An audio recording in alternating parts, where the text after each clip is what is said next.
Já agradeço a acolhida aqui dos irmãos, já encontrei gente lá do Pará aqui, está entre nós. Paraense, Banco do Brasil e Assembleia de Deus tem em qualquer lugar, né? Maravilha. Obrigado, pastores, pelo convite, parabéns pelo grupo. Os irmãos que estão me convidando para pregar, eu estou disponível, não tem muitas datas. Aquelas datas que eu tenho disponível, as poucas que me sobraram esse ano, eu posso atender. Se eu não puder ir na sua igreja, a gente faz uma chamada. Vai lá conversar com os meus jovens. Se eu não puder, junto o pessoal lá, a gente faz via Zoom, ok? A gente só tem uma vida para gastar, irmãos, vamos gastar, né? Vamos trabalhar. Essa última palestra, ela vai em outra direção, porque agora eu vou falar disso aqui, ó. É um outro tipo de leitura da Bíblia. Eu acho que vocês tiveram aula especificamente sobre isso ontem. Não sei, eu estou falando... Tiveram? Eu fui em tantos concílios que já me perdi. Ontem o Dr. Paroski esteve falando especificamente sobre aquilo que está ali embaixo, né? E aí ele mencionou tudo isso aí. Então, nós não vamos chover no molhado. O que eu vou fazer com os senhores agora não é repetir o conteúdo que vocês já viram. Vocês vão entender no final o meu propósito, tá? Então, as teologias contextuais têm vários nomes. Teologias identitárias, teologias... O nome que eu gosto de usar é teologias contextuais da libertação, porque esse nome, ele abarca as características dessas teologias. Tem outras, tá, irmãos? Tem outras. Tem várias outras. Características dessas teologias, vamos lá, elas são contextuais. Ou seja, vocês se lembram das 3 ênfases na interpretação da Bíblia? O autor, o texto e o leitor. Essas teologias, a ênfase está no leitor, no contexto do leitor, a experiência do leitor. Por isso que elas são contextuais. Então, se eu sou um homem latino-americano e leio a Bíblia, um homem hétero, pardo, casado, pai de uma menininha, essa é a minha experiência, eu vou ler a Bíblia a partir dessa experiência. De acordo com eles, o significado da Bíblia para mim vai ser uma mulher, mãe solteira, lá do interior do Paraguai, ela vai ler a mesma Bíblia que eu e ela vai entender outra coisa, porque o contexto dela é diferente. Veja, há um pouquinho de verdade nisso aí. A nossa experiência impacta a nossa compreensão da Bíblia. Exemplo, se eu sou um pai que acabei de perder um filho, enterrei meu filho, continuo a minha vida com Deus, vou fazer o meu devocional, vou ler a Bíblia, e eu me deparo com aquele texto de Isaías, onde ele fala assim, olha, fica tranquilo, os teus filhos voltarão para casa. Falando no contexto do exílio, né? Esse texto vai provocar um impacto em mim, sim ou não? Imagina, eu acabei de perder meu filho, e eu leio na Bíblia, os teus filhos voltarão para casa. Isso vai provocar uma reação em mim. Um adolescente que não é pai de ninguém, ele vai ler o mesmo texto. Ele vai ser impactado por esse texto do mesmo jeito? Não. Então, isso existe. Nós não negamos a experiência. O que os adventistas fazem a experiência não é a base. A experiência fica abaixo do texto. A experiência, no caso, abaixo no sentido de importância, né? Eu acabei de falar que não é a base, mas a experiência, a gente não usa a experiência como lente para ler o texto. A gente usa o texto como lente para ler a nossa experiência. Porque, às vezes, a nossa experiência, ela nos leva a confrontar o texto e tentar rejeitá-lo. Explicação básica. Não são teologias bíblicas, essa não é uma acusação que eu estou fazendo, é uma autodefinição. Se você ler os autores representativos, olha aqui para mim. Pastor, quem é você para dizer que essas teologias não são bíblicas? Meu amigo, eu não sou ninguém, mas eu sou alfabetizado. Se você ler os autores, eles dizem, nós nem queremos ser uma teologia bíblica. Eles dizem isso, e vocês verão. Então, não são teologias bíblicas, são teologias com ênfase existencialista, a experiência é a base. São teologias, terceira característica, políticas anticapitalistas e anticolonialistas, ou seja, elas têm um lado ideológico. Vamos ver o que elas falam sobre a Bíblia, tá? Não é uma análise de tudo que eles pensam sobre todos os aspectos doutrinários. É apenas sobre a Bíblia, e por questão de tempo eu escolhi só 3 como exemplo. A teologia negra, feminista e a teologia queer, vocês ouviram alguma coisa sobre isso ontem. Método de avaliação bem simples, nós vamos comparar o que eles pensam com o que nós pensamos. O chamado não é para o diálogo? Como é que funciona um diálogo? O que é diálogo? Vocês adventistas precisam dialogar. Então, um diálogo onde só um lado fala não é diálogo, não. Eu vou ouvir o que eles vão falar, mas depois é a minha vez de falar. É assim que funciona o diálogo. Segundo aspecto, dialogar é concordar? O pastor La Roca fez um comentário aqui a respeito de uma certa cor, e eu vi um burburinho aqui, né? Tinha que ser verde, não sei o quê. Uma parte gostou, outra parte falou, aqui. Tinha que ser vermelho e preto, tinha que ser branco e preto, sei lá. Então, a gente pode conversar à vontade, mas tem assuntos que a gente não vai concordar. Critério primeiro. Primeira crença da sua igreja diz que a Bíblia é o nosso único credo. Vocês entendem isso, não? Único. Não tem outro. Gente, não é o mais importante, é o único. Pastor, a Bíblia é a nossa única regra de fé ou a regra de fé mais importante? O que está escrito é que ela é. E se você tem uma dúvida sobre isso, experimente fazer o exercício em casa. Olhe nos olhos da sua esposa ou do seu marido e fala assim, você é minha única esposa. A reação vai ser uma. Agora olha para ela e fala assim, você é a minha esposa mais importante. É a mesma coisa? Não é a mesma coisa. Pelo contrário, são coisas opostas. Diga isso e saia correndo. Se conseguir. Nós temos a Bíblia como nossa única regra de fé e prática. E outra, está no preâmbulo.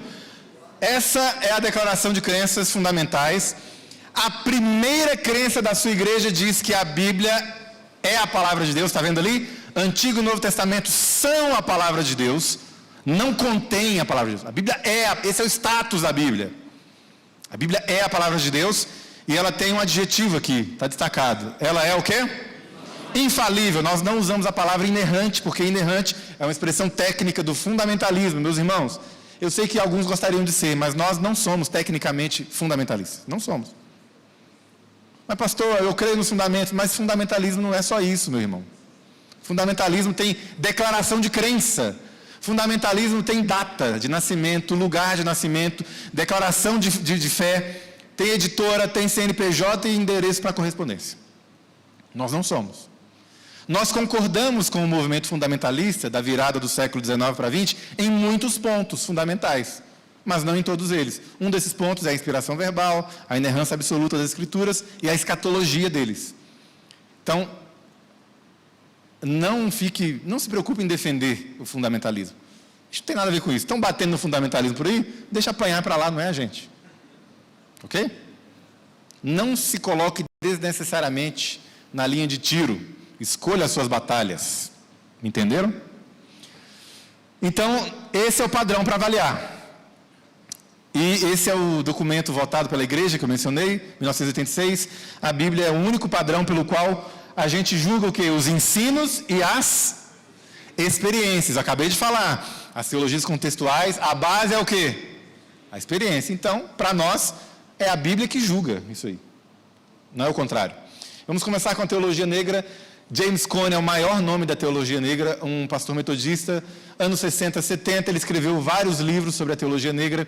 O contexto era Estados Unidos, discriminação racial, violência, disclaimer, olhe para mim, essa avaliação não nega a existência do racismo, racismo existe, é crime, é pecado, eu vou além, racismo é heresia, é uma negação da doutrina da criação, é uma negação da doutrina da redenção.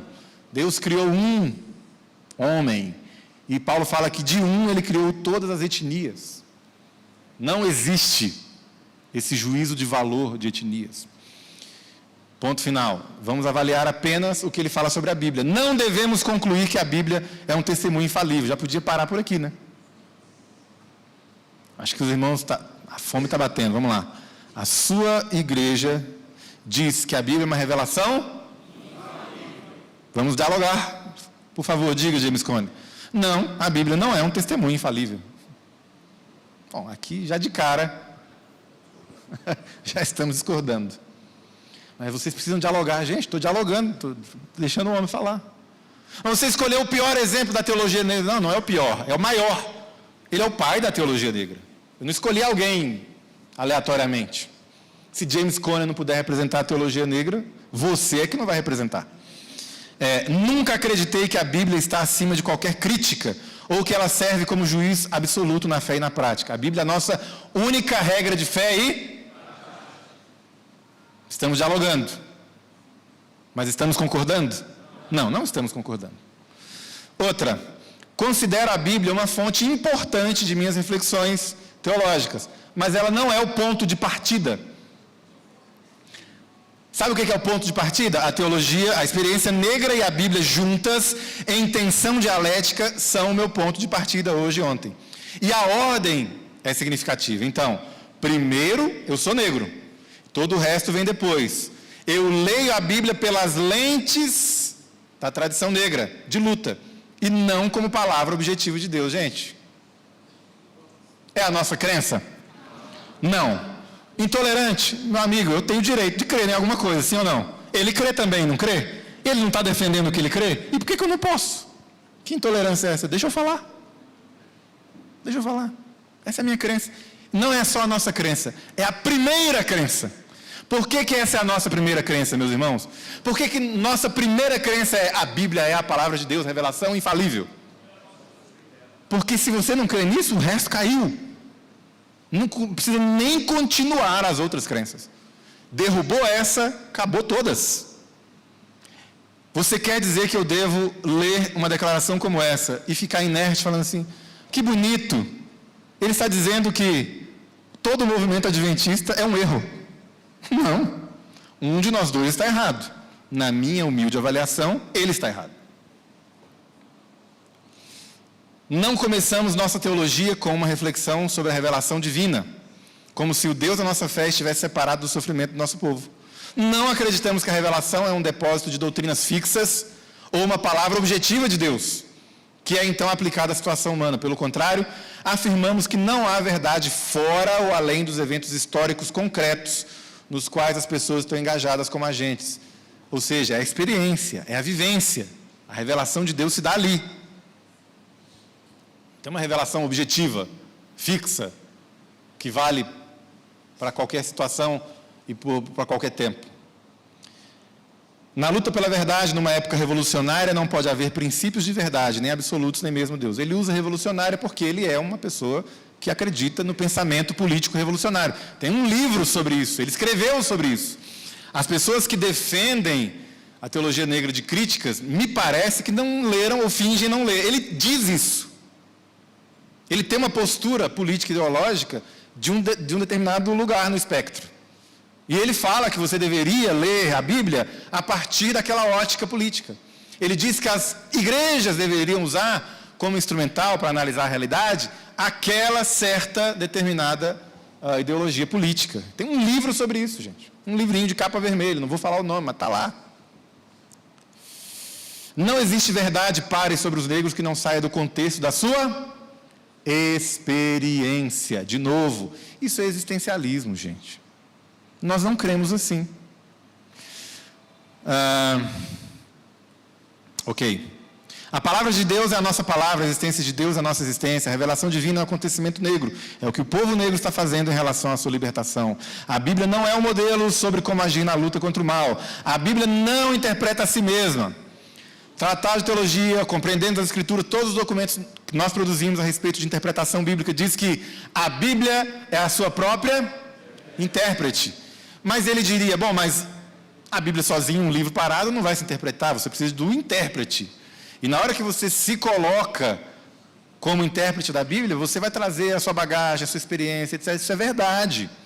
Mas nós cremos que é possível acessar a revelação no texto. Nós cremos na clareza das Escrituras. Nós cremos que Deus se comunica com o ser humano. Deus fala, desde o começo. Desde o começo. Como é que é Gênesis 1? O que acontece ali? Ele fala. Ele criou como, gente? Falando.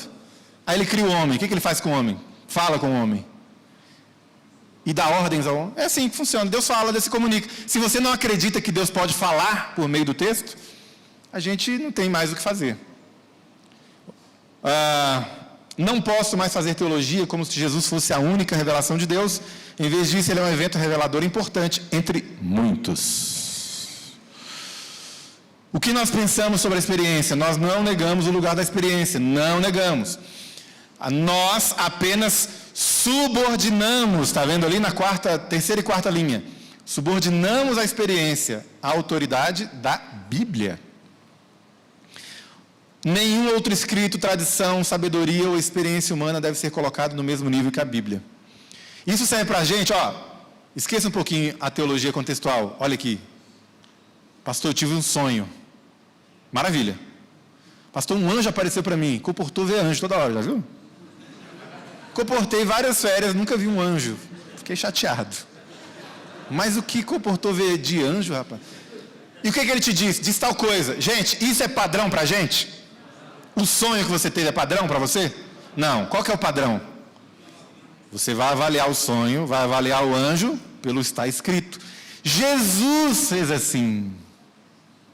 Fez ou não fez? Lucas 24. Ele podia usar a experiência como base. A caminho de Emaús, os discípulos ali. Aquela conversa é muito interessante, né? Olham para Jesus, não reconhecem Jesus e falam assim: tu és o único aqui que não sabe o que aconteceu? É Jesus. Jesus é o único que sabe. E eles perguntam: é o único que não sabe o que aconteceu? Aí Jesus fala: o que aconteceu então? Me conte. Me diga aí o que eu não sei. Aquela história é engraçada, né? E ele se explica para Jesus o que aconteceu. Aí tem uma hora que Jesus fala assim: nécios. Tarda um jeito bonito de chamar o cara de lerdo, né? Eles são meio lerdinhos, né? E o que Jesus faz? Usa a experiência? Faz um milagre? Mostra que, olha aqui, igual fez com Tomé? Não, o que Jesus faz ali? Abrindo as escrituras, ele mostra o que estava escrito, o que tinha que acontecer em todas as escrituras, Moisés, na lei, nos profetas, nos salmos. Jesus deu um estudo bíblico ressuscitado. Aí você acha que não, que é só o sonho, que é só o anjo aparecer que está tudo certo. Experiência é importante? É, mas está abaixo da Bíblia. A Bíblia tem a prioridade. Entenderam isso, meus irmãos? Isso é importante porque todas as teologias contextuais, como a teologia feminista, usam a experiência como base. Nesse caso da teologia feminista, é a experiência de uma mulher. A experiência feminina é a base para ler a Escritura. As mulheres precisam parar de negar o sexismo que está na raiz do sistema judaico-cristão. Tem que deixar a Bíblia para trás. Teologia feminista não são exemplos aleatórios. Essa é um dos nomes mais importantes da teologia feminista acadêmica da história. Não estou pegando gente da periferia da existência intelectual da teologia feminista. Estou trazendo gente central. Só as tradições e textos que rompem criticamente com a cultura patriarcal têm a autoridade teológica da revelação. Ou seja, não é a Bíblia inteira. Você vai pegar a Bíblia e você vai ver ali o que pode, o que não pode ser considerado autoridade. A autoridade da Bíblia não pode ser imposta, deve ser conquistada. Olha que ousadia, hein? A Bíblia tem que me conquistar. Ela tem que provar para mim que ela é digna de confiança. Os textos bíblicos podem representar a palavra de Deus, a Sagrada Escritura, apenas conforme determinado por quem? Pelas próprias mulheres, nesse caso aqui. É a nossa compreensão? Estamos dialogando. É a nossa compreensão? Não. Se ela crê nisso, maravilha, siga por esse caminho. Eu não vou por esse. A gente se vê no céu. Ué, eu não vou por esse caminho. Por esse caminho eu não vou. A Bíblia não deve ser considerada como palavra imutável de Deus. Meu amigo, é a nossa primeira crença. Como é que você quer que a gente leia isso e não reaja? Mas pastor, isso é um problema que nem existe, só existe na academia. Não. Fui 15 anos pastor de adolescente nas nossas escolas. 15 anos. Chega lá. Os adolescentes não sabem quem é Elizabeth Fiorenza. Ela não sabe. Mas essa ideia chega lá, é filtrada por influencers, é filtrada por séries, é filtrada por livros que tratam de religião. Chega lá. Seu filho, seu neto, sua filha, repete essas ideias aqui, não sabe nem de onde veio. A hermenêutica crítica feminista da suspeita, esse é o nome técnico. Hermenêutica feminista da suspeita. Digite no Google, você vai achar. Meu amigo que está vendo o vídeo, dá uma pausa, digite. Hermenêutica feminista da suspeita. Esse é o nome. Não fui eu que dei esse nome. Esse é o nome. Suspeitar de quem? Do texto bíblico. Dá para você ou não? Então vamos suspeitar do texto. Esse texto aqui, não sei não, hein? Bíblia? Palavra de Deus? Não sei não. Os textos bíblicos deveriam ter um rótulo, um aviso. Cuidado, pode ser perigoso para a sua sobrevivência. A teologia feminista não pode ser feita a partir da Bíblia, como base. Rosemary Ruther é uma das maiores autoras da teologia feminista. Não é alguém da periferia. Ela diz, não é uma teologia bíblica. Não é e não quer ser. O que os nossos jovens fazem? Tentam batizar a teologia feminista à força. Não, você vai ser bíblica sim. Eu não quero. Não, mas eu, adventista do sétimo dia, quero que você seja. Batiza. À força.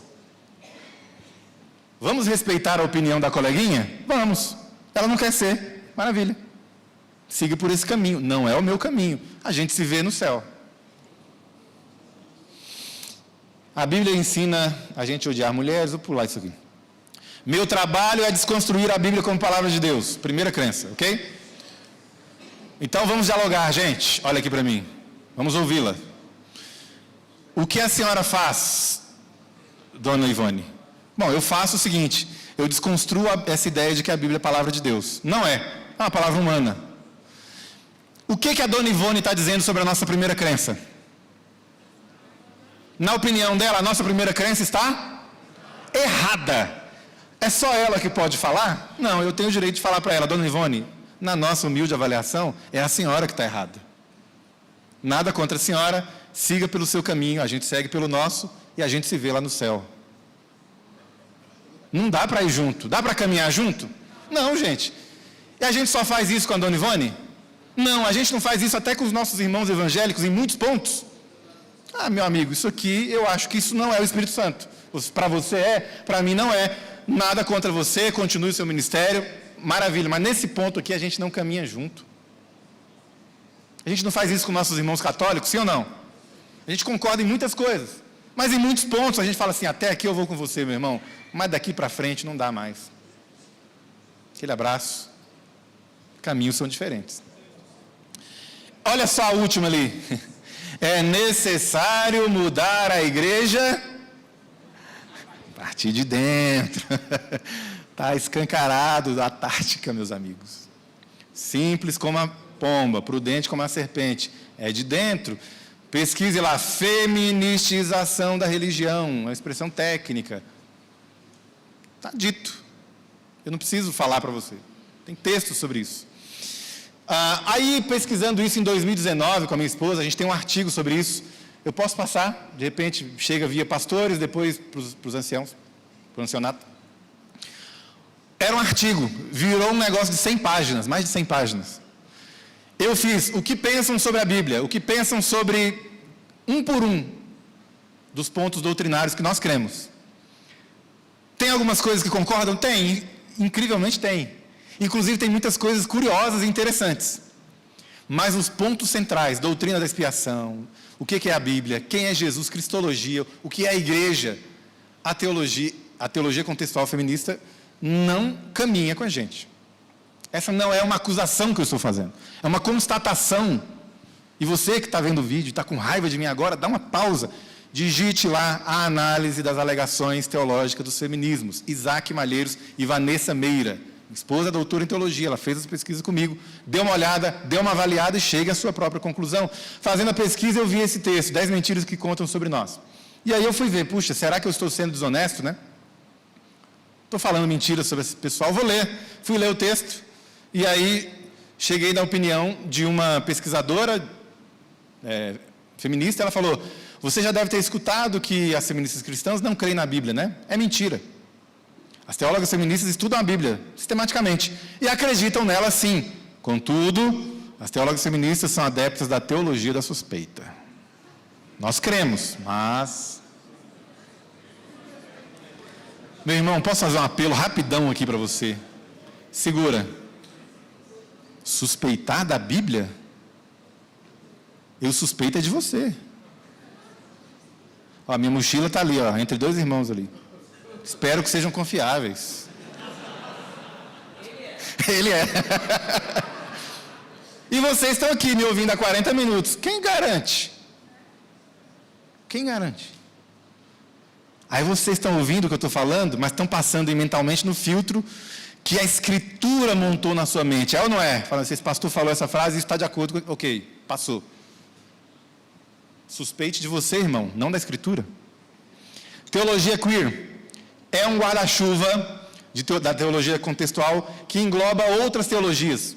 Envolveu todas. A teologia gay, lésbica e o que a Marcela Altos Reid, que é uma autora argentina, mais importante da teologia queer, ela chama de teologia indecente. Essa aqui eu vou passar rapidinho. Essa é a tese daquele que é o nome mais importante aqui no Brasil. É o nome da tese dele, ok?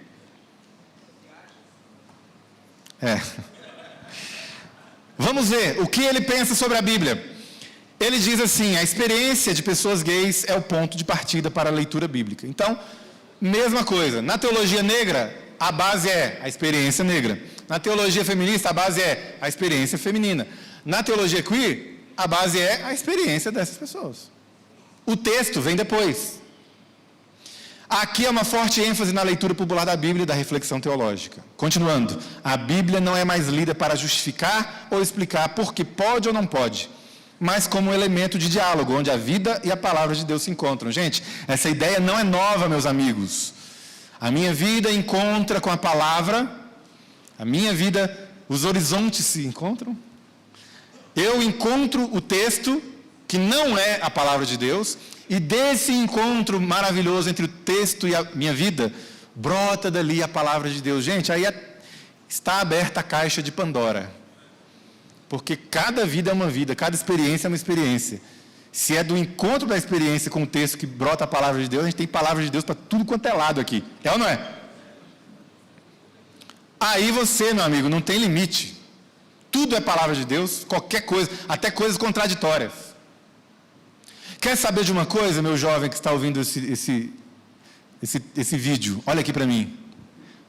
A Ku Klux Klan tem uma teologia. Eles têm uma experiência. Minha experiência é ser racista e matar negros. Eles encontram o texto. Dali sai uma teologia. É válida? Ué, é só você que pode fazer isso? Terceiro Reich, o nazismo, tinha uma teologia. Digite no Google, cristianismo positivo. Eles tinham uma teologia com cristologia, eclesiologia, crença sobre o pecado, o milênio de paz. Era uma teologia liberal, literalmente teologia liberal. Não era nem fundamentalista. Qual o resultado? 6 milhões de judeus mortos. Ué, mas é a minha experiência ariana, de branco ariano puro, encontrando um texto, dali brota a palavra de Deus. Quem te deu autoridade para dizer que só negros, mulheres e homossexuais podem fazer isso? E o pessoal dos anos 40 na Alemanha não podia fazer. E a Ku Klux Klan não pode fazer. É uma teologia identitária. Ah, mas é uma teologia identitária que desde o começo queria fazer o mal. Ué, gente. Se não há parâmetros, se a existência, se eu é que dou sentido, se o parâmetro não é externo a mim, se eu sou a autoridade, você não tem como combater ou dizer que esse pessoal está errado. Eu consigo dizer que a teologia nazista está errada usando a Bíblia. Sim ou não? Claro. A gente consegue. Um texto fora de mim, ele vai até contra as minhas opiniões. Eu não sou juiz. Olha só a teologia da suspeita, hermenêutica da suspeita. Você não tem autoridade para arrastar a Bíblia ao tribunal e julgar a Bíblia. Ninguém te perguntou nada. Hoje você lê a Bíblia, amanhã é ela que vai ler você. No dia do juízo final, a sua opinião sobre a Bíblia não vai importar mais. O que vai importar é a opinião dela sobre você. Não brinque com isso. Aqui está o padrão, pelo qual nós julgamos todas as ideias e experiências, inclusive as nossas. Ok? Para frente. Talvez a questão-chave seja inverter a pergunta que geralmente é feita. Qual que é a pergunta feita? O que a Bíblia diz sobre a homossexualidade? E assumir como ponto de partida é a realidade vivida, experiência, das pessoas homossexuais. A pergunta é, o que os homossexuais têm a dizer sobre a Bíblia? Essa é a produção da Marcela. Ela compara a Bíblia a outras produções literárias eróticas, como o Marquês de Sade. Ela diz que a Bíblia é responsável por crimes sexuais, tão fictícia quanto os livros do Marquês de Sade. Marquês de Sade é um autor de textos pornográficos, né? E ela diz que você deveria estudar a Bíblia junto com esses autores aí. Então, já que a Bíblia está no mesmo nível que essas produções eróticas, vamos estudar juntos, né? Você estuda a Bíblia com esses livros. Gente, olha só, eu li esses materiais e eu tenho um bloqueio. Eu não consigo ler. Então leia, tá bom? Eu não quero ler. Deixa eu passar aqui. Eu não vou ler, eu vou te dar 15 segundos para você ler.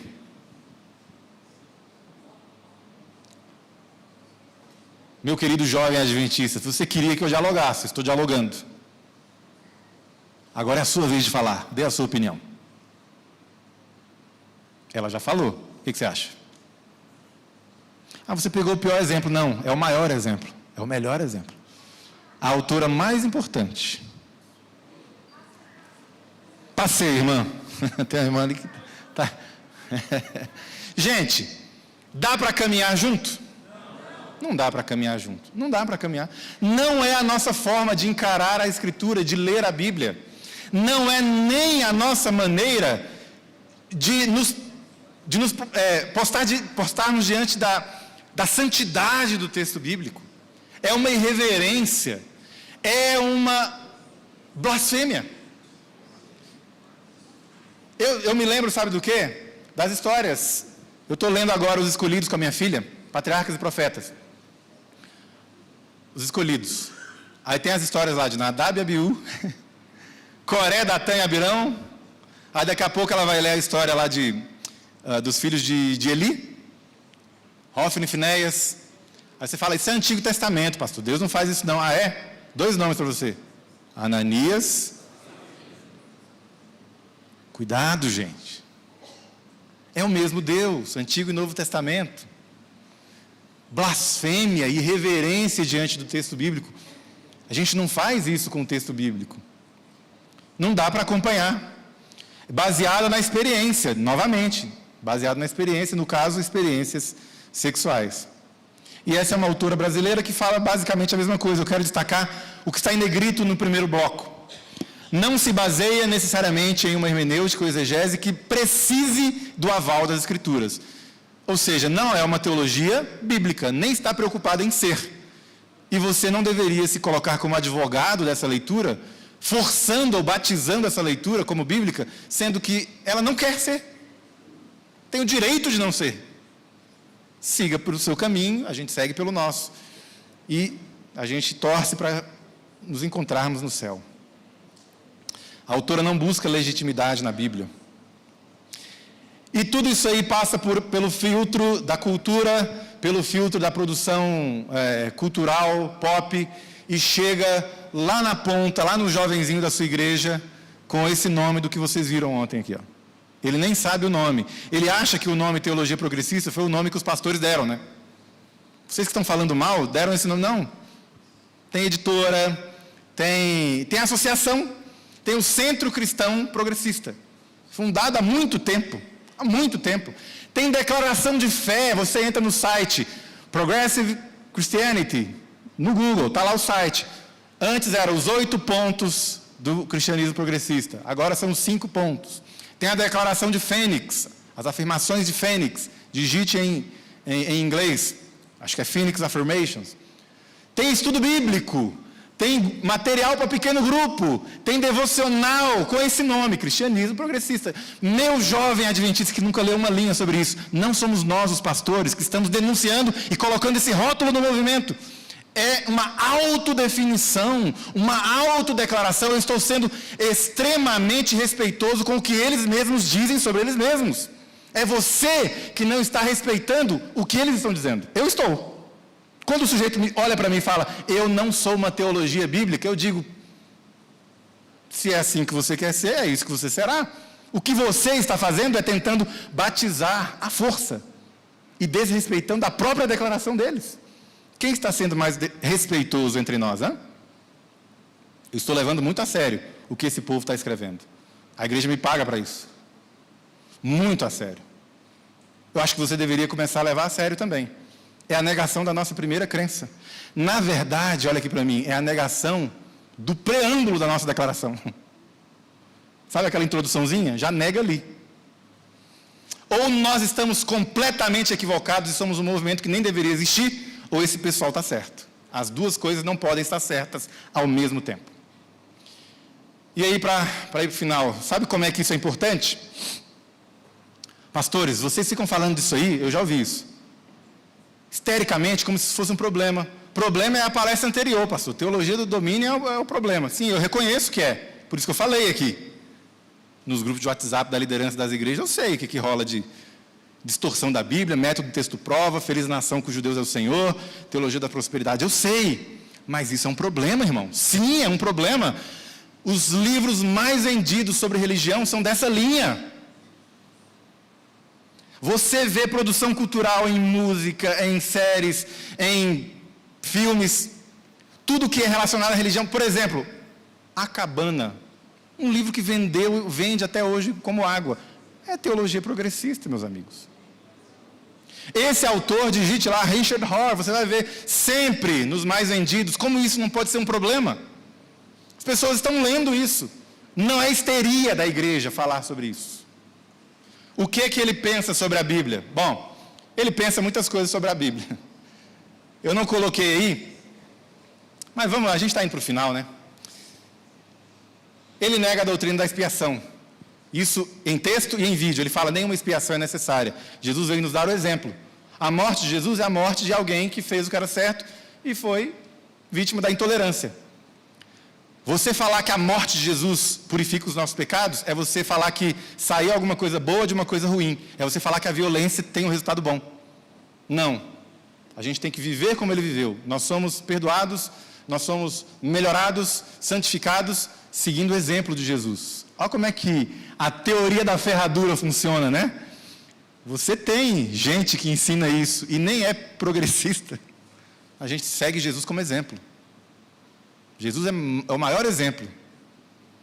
Teologia da substituição, expiação, como Jesus não morreu em nosso lugar. A Bíblia fala várias vezes. Você já leu na Bíblia que Jesus morreu em nosso lugar? Que era a gente que tinha que morrer, sim ou não? Ele falou isso. Ele falou isso. Para frente. Essa é uma pastora luterana, Nadia Bolz-Weber. Ela acredita que existe pornografia de origem ética. Ela relata nesse livro mesmo, uma experiência, ela relata positivamente de uma mulher que era da igreja dela, que começou a queimar a Bíblia e rasgar as páginas que faziam mal para ela. Sabe quando um texto bíblico olha para você e fala, você está errado? Então, qual é a nossa reação? Estou errado. Perdão, Senhor, me ajude. A reação da pessoa foi, arranca e joga na lareira. E ela percebeu que ela estava rasgando tudo. Sabe o que escapou? Alguns pedaços dos evangelhos. Os evangelhos são palavra de Deus, o resto não. Vocês são histéricos. O quê? Isso não é histeria. Eu já ouvi pastor adventista falar isso. Não sou histérico. Quando você tem um pastor falando isso não é histeria. Isso é realidade. E você acha que eu devo não falar sobre isso? Para o jovem da igreja, olha, está errado isso. A Bíblia, Antigo e Novo Testamento, são a palavra de Deus escrita. Primeira crença da sua igreja. Último bloco ali, há quem diga que é perigoso pensar que podemos decidir por nós mesmos o que é sagrado na Bíblia e o que não é. Eu rejeito essa ideia. E aqui está o porquê. Os evangelhos são o cânon dentro do cânon. Gente, nós negamos isso desde sempre.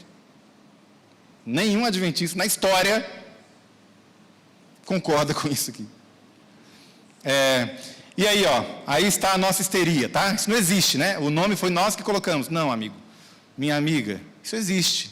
Basta você entra na Amazon, digita lá, Progressive Theology ou Progressive Christianity. As pessoas estão falando, muito bom dia, eu sou um teólogo progressista. As pessoas se declaram assim. E elas escrevem, o que eu ensino para você é que a cruz não tem poder nenhum. A cruz é só um exemplo da maldade do império.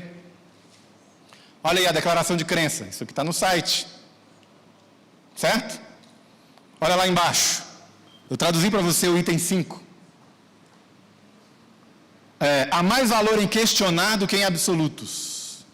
Então, sempre questionando, mas por quê? Mas por quê? Por que não pode ser de outro jeito? Tal? A Bíblia pode ser colocada ao lado de todos os outros livros interessantes que procuramos para obter insight, prazer e desafio. Digite o nome dessa senhora, é uma pastora ateísta. Existe isso, pastor? Sim, tem até pesquisa sobre isso. Sam Harris, um ateu, fez uma pesquisa famosa sobre os pregadores ateus, que mantêm o emprego como pastor, por questões financeiras, mas eles tentam adaptar a mensagem que eles pregam à crença ou à descrença dele. E uma pergunta interessante na pesquisa é, o que pregaria um pastor ateu? E a resposta é, a gente prega sobre perdão, relacionamentos, justiça social. Ei, tem pregação profética? Não tem. Fala de pecado? Só se for o pecado social. Fome, desemprego e tal. Fala da volta de Jesus? O quê? Fala de cruz? Jamais. Alerta para os senhores do ancianato e pastores que estão aqui. Será que os seus sermões poderiam ser tranquilamente pregados por uma pastora ateísta e ninguém ia perceber a diferença? Tem apelo no teu sermão, meu irmão? Tem ou não? Vocês me ensinaram desde pequenininho que a gente termina um sermão fazendo o quê? Apelo. No simples. Quem entendeu que Jesus ama e perdoa e que Ele vai voltar? Quem quer se preparar para a volta de Jesus? Ok, fique em pé, vamos orar. Gente, isso aí é básico. Nós fazemos, isso é a roda que gira a nossa igreja. Se tem alguém aqui que não faz isso, você precisa voltar lá para o começo. Nós fazemos isso. Mas a gente fala para a pessoa, o evangelho começa, sabe como em Marcos? Arrependa-se, porque o reino de Deus está próximo. Arrepender de quê, se não tem pecado? Arrepender de quê? Para frente, está aí, a Bíblia é perigosa para a saúde das mulheres, se misturam, lembra? Lembra que eu falei? Vem de várias fontes e cria essa leitura. O ser humano é o Senhor da Bíblia, misericórdia, Senhor. A Bíblia é um amontoado de textos contraditórios, sem nenhuma metanarrativa como moldura. A cruz é o abuso infantil cósmico, creio que foi mencionado ontem, onde um pai permite a morte do seu único filho perfeito. Você acha que a cruz foi um abuso infantil? A doutrina da expiação é repugnante porque se baseia na vitória através da morte violenta. Jovem adventista, você acha que é isso? Nós cantamos, sim, eu amo a mensagem da cruz, e aí, até morrer eu a vou proclamar. E mais do que a mensagem, o que a gente faz? Levarei eu também minha autonegação, até por um... Olha que doutrina maravilhosa. Expiação e a redenção final com a volta de Jesus. Amém? Isso é repugnante para você? Pelo contrário, essa é a nossa maior esperança. Quem seria eu se não fosse a cruz de Cristo? Não tira isso de mim, meu jovem. Não tira isso de mim. Eu só continuo respirando por causa disso aqui. Você quer me matar, é isso? Você quer matar a igreja chamando essa doutrina de repugnante? Quando a gente olha para a cruz, eu não sei você, ali está a maior definição de amor. Você não encontra no dicionário. Olha a histeria aí. Isso nem é material de teologia, tá? Isso são portais e jornais públicos. Jesus não morreu pelos nossos pecados, e sim para enfrentar o sistema. Ninguém precisava morrer pelos nossos pecados. Diz uma teóloga: não é histeria, meu jovem, o problema existe, ele está entre nós. Ele está bem pertinho de você, mais do que você imagina. E como pastor dessa igreja, eu tenho sim que fazer apologética. É um dever. Paulo falou que a gente... Judas falou também que a gente luta em defesa da fé que nós recebemos. Paulo menciona e denomina essa fé de fé evangélica. Jesus se submete quase voluntariamente à cruz. Isso aqui foi escrito por um teólogo, tá? Não há poder no sangue. Mas desde pequenininho vocês me ensinaram a cantar aquele hino lá. Há poder, sim, o quê? Força sem igual. Onde? Sangue de Jesus. Vai. Há poder, sim. Claro que há poder. Mudou a letra, né? Ó.